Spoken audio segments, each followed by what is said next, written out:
Now we conclude our day with Rio Ferdinand, who was in central London recently to launch his book, Rio, My Decade as a Red, marking his first 10 years at Manchester United.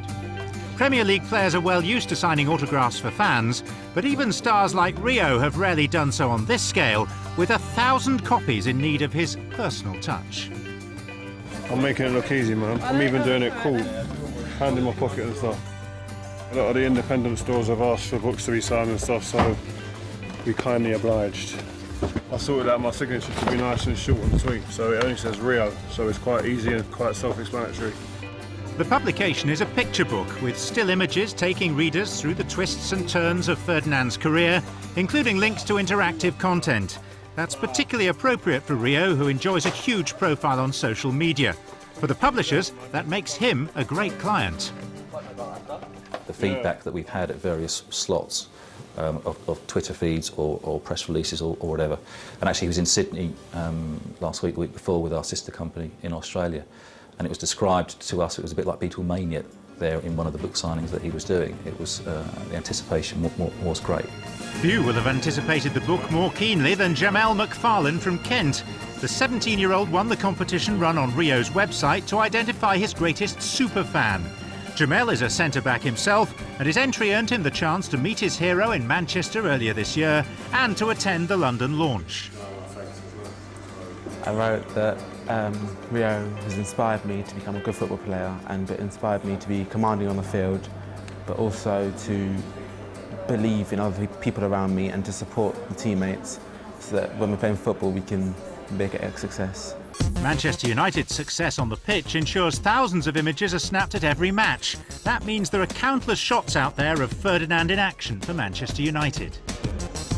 You never really sit down and start looking at things as deep as this. When you get pictures like this and it kind of tells you your own story by itself without actually having really many words, it just is a story that just kind of takes you gradually through the 10 years at the club. Rio has made United's number 5 his own, but when he arrived in 2002, the shirt was already assigned to a World Cup winner.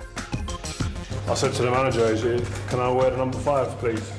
And he said, Laurent Blanc's number 5. So obviously he's a huge player, great history, so I thought I better wait for as long as it takes for when he leaves the club, and then hopefully I can get it then. So I had to wait, unfortunately, but he was a great player, Laurent Blanc, so I couldn't really go in there and say, right, give me a shirt. There's that white suit. Beautiful, man. I look $1 million there, I don't care what anyone says. I'm going to have to send this suit's going to go in there, I'm going to give it to the museum if they want it. The boss is looking well though, isn't he?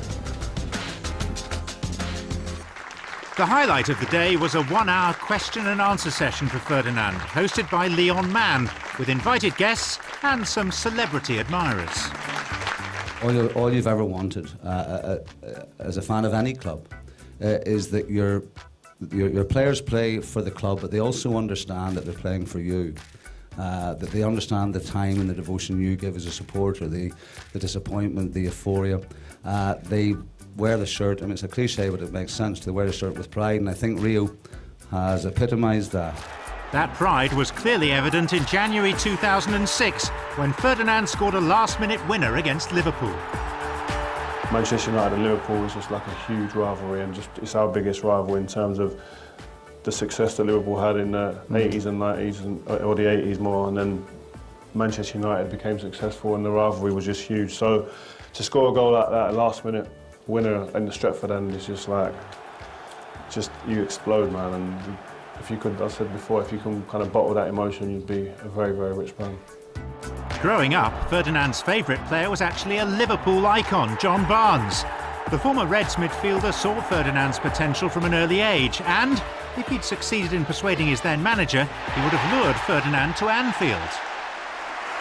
I was urging, I think it was Roy Evans at the time, and of course Rio made the right decision, of course, going to Manchester United, but for years I thought if he had gone to Liverpool before he went to Leeds, never mind before he went to Manchester United, that we would still have been competitive, because for me he's been the best centre-back that England have had for many, many years.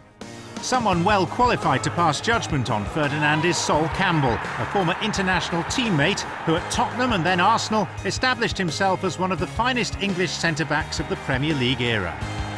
Rio was a tremendous player, fantastic on the ball, He knew where he was going, he always had skill. He could have played for any country in the world, and I'm sure if the Brazilian had him, he'd be playing for Brazil, because he's good enough to play for Brazil, for sure, in any era. Ferdinand's partnership with Campbell for England was a great success, and at club level his pairing with Serbian Nemanja Vidic also flourished. Perhaps more than in any other position, centre-backs need to find that elusive, almost telepathic, natural understanding. The club football, Vida's the best I've played with. In terms of just that personal relationship, both combinations was never something that we set out and stood on the training pitch and worked on. It was just that know that I knew where Sol was going to be, he knew where I was going to be, and if I cocked up, he was going to be behind me to make sure that he swept up, and me the same with him, the same with Vida. And they both attack the ball well, love defending, and it just complements, our styles just suited each other, and I think you only come across that once or twice if you're lucky in your career, and I've been fortunate with both of them. And of course Ferdinand also feels fortunate to have crossed paths with Sir Alex Ferguson, the ultimate winner and motivator and an inspirational figure. He was in before anyone else. He was in at R7. Sometimes he'd go in the gym, but he was in before anyone else, and they'd leave after everyone else. And this is like 20 odd years into managing Man United, and you think that he might delegate a bit more and let other people take the reins a bit more, but that was his strength, and I think he was just a phenomenal man to be behind and learn from, and was just perfect for me in being at Man United. For Rio, the signing, the interviews and promotional duties were over. There was just time for a little relaxation before heading back home to Manchester. With interests in music, fashion, online magazines and social media, Rio Ferdinand certainly keeps himself busy. But first and foremost, he is, and has been for more than a decade now, an exceptional performer for England's most successful club. Thank you to Premier League World for today, following me on my book launch. 10 years at Man United, had a blast. Thank you very much. Enjoy and see you soon. Lights, please.